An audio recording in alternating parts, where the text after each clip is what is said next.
It takes two என் friend Steam summer ஆஃபரில் காசு கொடுத்து இந்த கேமை வாங்கியிருந்தான். பொதுவாக பிசியில் கேம் விளையாடணும்னா எங்கே போவோமோ அந்த கடையில் தான் நாங்களும் வாங்குவோம்.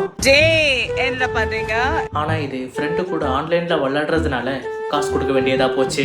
சரி ஓகேன்னு இந்த கேமோட இன்னொரு கேமையும் 1100 ரூபாய்க்கு காம்போ ஆஃபர்ல வாங்கியிருந்தா. இந்த கேமை தனியா வாங்கினா 650 ரூபாய். சரி ஓகே அவ வாங்கிட்டான், இதை நானும் வாங்கணுமா அப்படின்னு கேட்கும் போதுதான் இல்லடா நீ கேம் பாஸ் மூலமா விளையாடலாம் அப்படின்னு சொன்னான். அப்போ ஓகே அவ இன்வைட் பண்ணுவா, நம்ம கேம் விளையாடலாம் அப்படின்னு 2 பேருமே இந்த கேம் ஆரம்பிச்சோம். இந்த கேமோட கதை என்னதுன்னா, கோடி மேன்னு ஒரு கப்பல் இருக்காங்க. அவங்க டைவர்ஸ் பண்ற மனநிலையிலயோ இருந்துகிட்டு இருக்கிறாங்க. இவங்களுக்கு ரோஸ்னு ஒரு பொண்ணுமே இருக்கிறா. அப்ப தான் அம்மா அப்பா கூடிய சீக்கிரம் டைவர்ஸ் பண்ண போறாங்க அப்படின்னு அழுதுகிட்டே புக் ஆஃப் லவ்ங்கிற ஒரு புத்தகத்துக்கிட்ட ரோஸுமே மண்டி இட்டு அழுகிறா. என் அம்மா அப்பாவை எப்படியாவது டைவர்ஸ் பண்ணாம பாத்துக்கோ அப்படின்னு. அப்ப அப்படியே அழுதுகிட்டே அந்த பொண்ணு படுத்து தூங்கிடுறா. அடுத்த நாள் எதிர்த்து பார்த்தா கோடியும் மேவும் பொம்மையா மாறிட்டாங்க.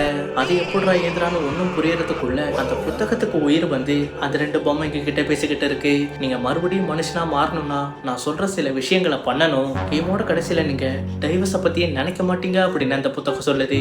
அப்ப என்னடா நீ சும்மா அப்படிங்கிற மாதிரி அந்த புத்தகம் சொல்ற டாஸ்க் எல்லாம் முடிச்சுக்கிட்டு இருக்கும்போது இவங்க 2 பேருமே ஒண்ணு சேர முயற்சி பண்ணுவாங்க. நான் எப்பெல்லாம் ஒண்ணு சேர முயற்சி பண்றனோ அப்பெல்லாம் அந்த கண்ணங்கிறவன் வந்துருவான்ற மாதிரி இந்த புத்தகம் வந்து மனுஷனா மாத்தி விட்டுருமா அப்படின்னு பார்த்தா அதுவும் இல்லாம வேற டாஸ்க கொடுத்து விட்டுரும். அப்ப என்னடா நீ நையின்ற மாதிரி அந்த புத்தகம் சொல்ற எல்லா டாஸ்கையும் பண்ணி முடிச்சு கேமோட கடைசியில அவங்க 2 பேரும் மனுஷனா மாறிடுவாங்க.